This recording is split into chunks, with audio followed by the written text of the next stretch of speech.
उसी प्रकार हे आत्मदेव ब्राह्मण, तुमको भी पुत्र से कोई सुख नहीं मिलेगा। और सुनिए ब्राह्मण देवता,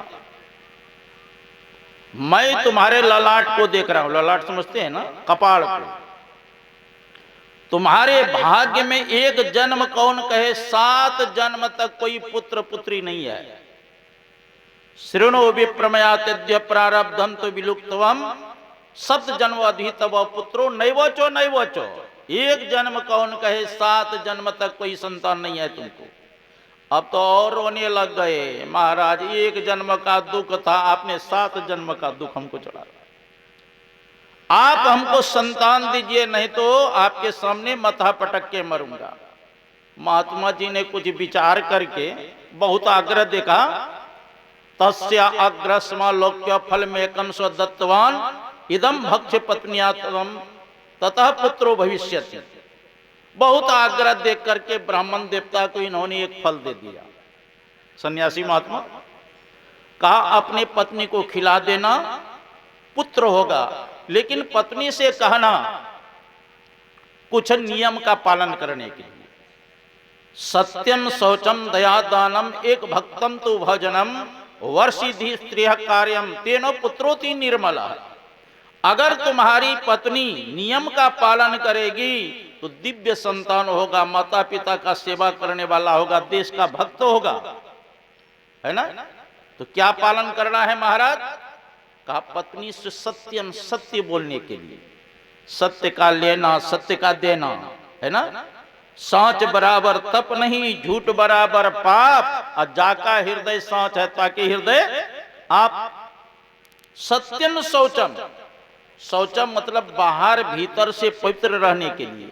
जैसे लघु शंका करने जाते हैं, जल लेकर के जाना चाहिए, पैर और धोने लेना चाहिए, कुल्ला कर लेना चाहिए। जिस हाथ से पंचू करते हैं उसको 3 बार हाथ को मटिया लेना चाहिए, स्नान कर लेना चाहिए, पवित्र वस्त्र पहनना चाहिए। सत्यम शौचम दया दानम, और हृदय में दया रखने के लिए कहना, दान करने के लिए कहना।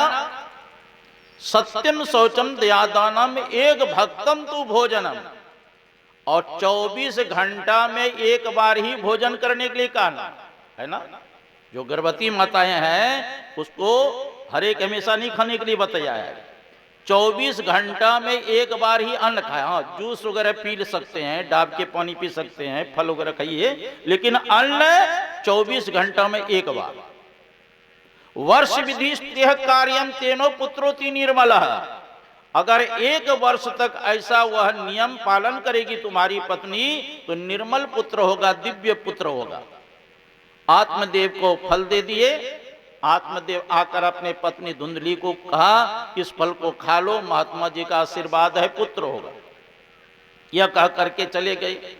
अब वह धुंधली सोचती है, फल भक्षणे गर्भस्यात् गर्भीणोदरविर्दता स्वल्प भक्षम ततः शक्ति गृह कार्यम कथम भवे। फल खाने से मेरा पेट बढ़ जाएगा, घर का काम धंधा नहीं हो सकेगा, शरीर की शक्ति छीन हो जाएगा, कहीं ननद रानी आई तो सारी संपत्ति लेकर चली जाएगी, कोई घर में आग लगा दिया सब तो भाग जाएंगे, मैं जल के मर जाऊंगी।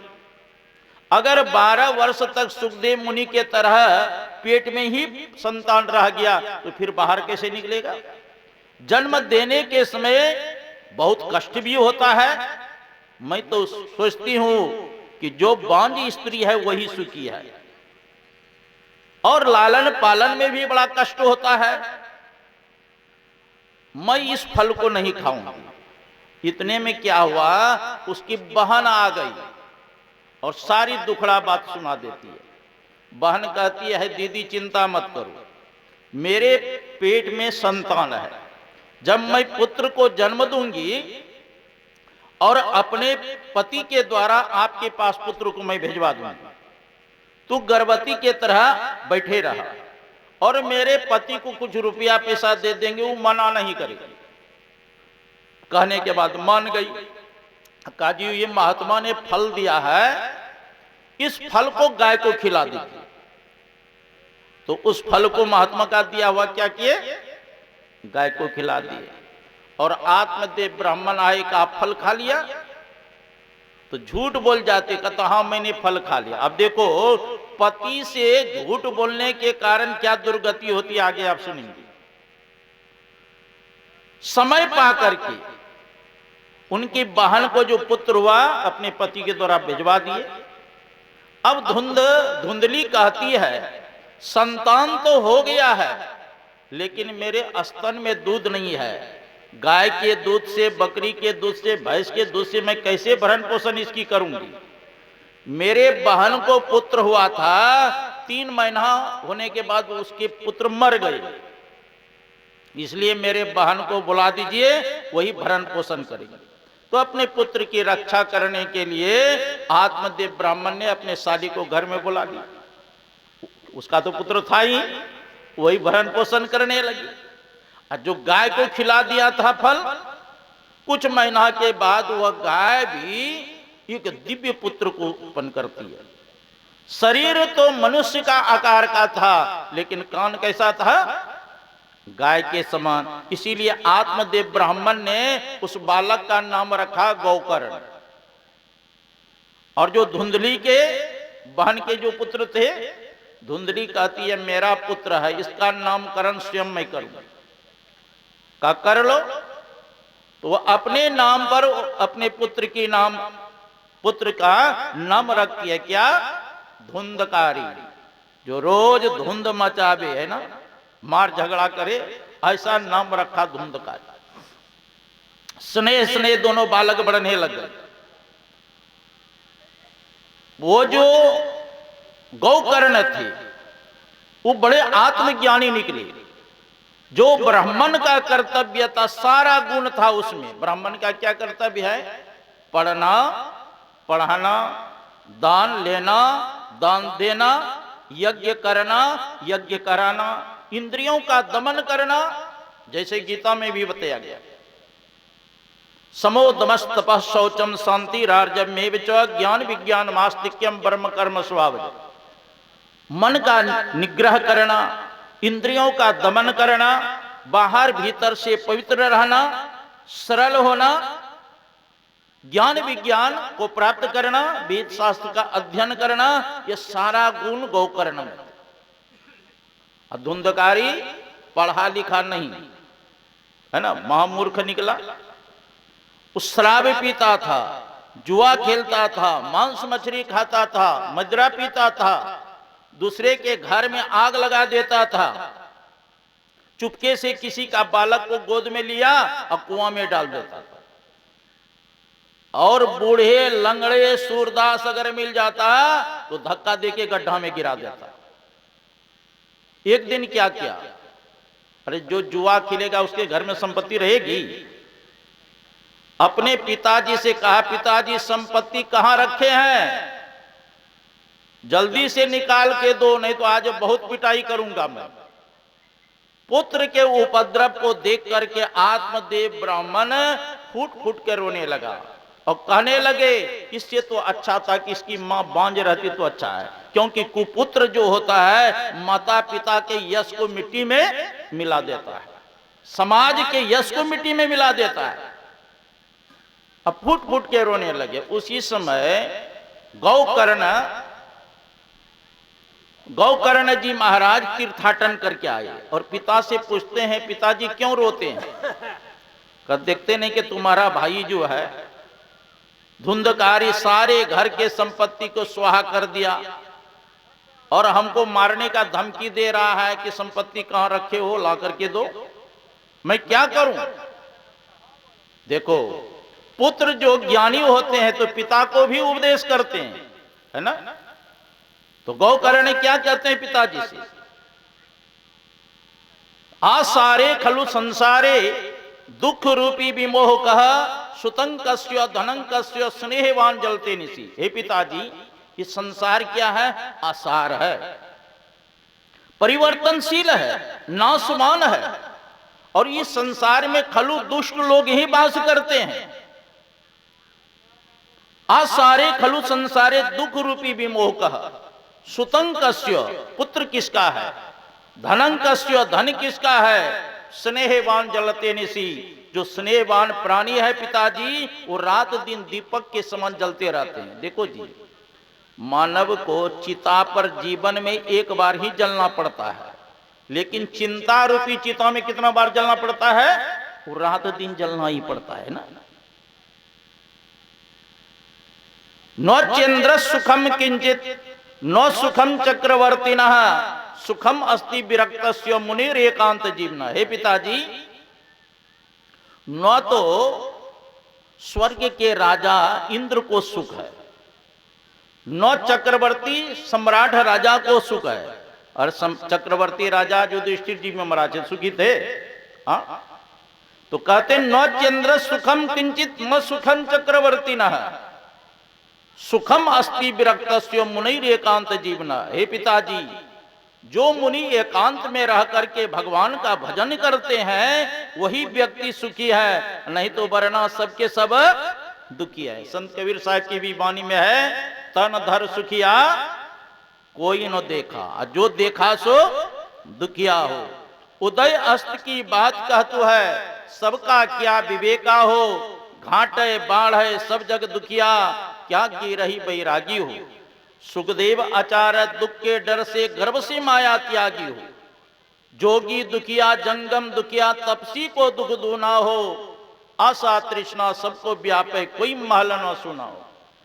साच कहो तो कोई न माने, आ झूठ कहा नहीं जाई हो। अब ब्रह्मा विष्णु महेश्वर दुखिया, जिन यह राह चलाई। अवधू दुखिया भूपति दुखिया, संत रंग दुखी भी प्रीति हो। कहे कबीर सकल जग दुखिया, संत सुखी मन जीती। जिन्होंने मन पर विजय प्राप्त कर लिया वही व्यक्ति सुखी है, या जंगल में जाकर के भगवान का चिंतन करते हैं, स्मरण करते हैं, वही व्यक्ति सुखी है, नहीं तो सबके सब दुखी है। मुंचा ज्ञानम प्रजारूपम मोहते नरकौ गति, निपतिष्यति देहोयम सर्वं त्यक्ता वनं व्रज। यह मेरा पुत्र है, यह मेरी पत्नी है, यह मेरी संपत्ति है, ये कौन ज्ञान है? कम मुंचम न झूठा ज्ञान, यह सही ज्ञान नहीं है। मोहते नरको गति, मोह के कारण मनुष्य को नरक की प्राप्ति होते हैं पिताजी। मोहते नरको गति, निपतिष्यति देहोयम, एक दिन तो शरीर छूटेगा ही पिताजी। इसीलिए निपतिष्यति देवम सर्वं त्यक्ता वनं व्रज, सब कुछ त्याग करके पिताजी वन चले जाइए। तो आत्मदेव ब्राह्मण ने कहा ठीक है, मैं पुत्र पत्नी संपत्ति सबका मैंने त्याग कर दिया, अब क्या करना है सो सुनिए, बताइए। कहते पिताजी, मनुष्य को शरीर में भी आसक्ति नहीं रखना चाहिए, क्योंकि इस शरीर में कोई अच्छी चीज नहीं है। देहे अस्ति मांसु रुद्रे भी मतिन तज त्वम जया सुता दिशु सदा ममतम विमुंच पश्या निसंग जगदिदम छन भंगुनिष्ठ वैराग्य राग रस को भक्ति निष्ठ। पिताजी, इस शरीर में कोई अच्छी चीज है क्या? क्या चीज मसल्ला से शरीर बना है? गोरखनाथ जी महाराज कहते सत्य धातु का काया पिंजरा, अता माही जुगति बिनु सुआ। और सतगुरु मिले तो बरे बाबू, नहीं तो परले हुआ। रस रक्त मेद मज्जा अस्थि मांस बीर्ज इसी से नहीं बना है। हाँ, इसमें अच्छी चीज है। गुरु महाराज कहते ताना नाब द्वार हो रामा अति ही मलिना ठमा। इन 9 द्वार जो है अत्यंत मलिन है। आंख से कीची निकलता है, कान से गुजू निकलता है, नाक से नेटा निकलता है, मुख से थुक्य कार निकलता है। अब पेशाब पे खाना का तो घर ही है। सुंदरदास जी महाराज कहते हैं जा शरीर माही तो अनेक सुख मानी रही हो, ताही तो विचारिया में कौन बात भली है। मेद मज्जा मांस रग रग में रक्त भरियो, पेट सी पिटारी सी में ठोर ठोर मली है। हाड़न के मुख बनियो हाड़न के नैन नाक, हाथ को सो सब हाड़न के नली है। सुंदर कहती आही देखी जनी भूलो को, भीतर भंगार भरी ऊपर से कली। इस शरीर में कोई अच्छा ही नहीं है। तब त्यागी चढ़ू दसम द्वारे सुख पाओ रे। 10वां दरवाजे में प्रवेश करेंगे तब सुख मिलेगा। कहा चलो इस शरीर से भी मैंने आसक्ति त्याग दिया, अब क्या करूं? कहा पिताजी करने वाली बात सुनिए। धर्मम भजस्व सततम त्यज लोक धर्मान सेवस्य साधु पुरुषान जहि काम तृष्णाम अन्यस दोष गुण चिंतन मास मुक्त्वा सेवा कथा रस महो नितराम पिबत्वम।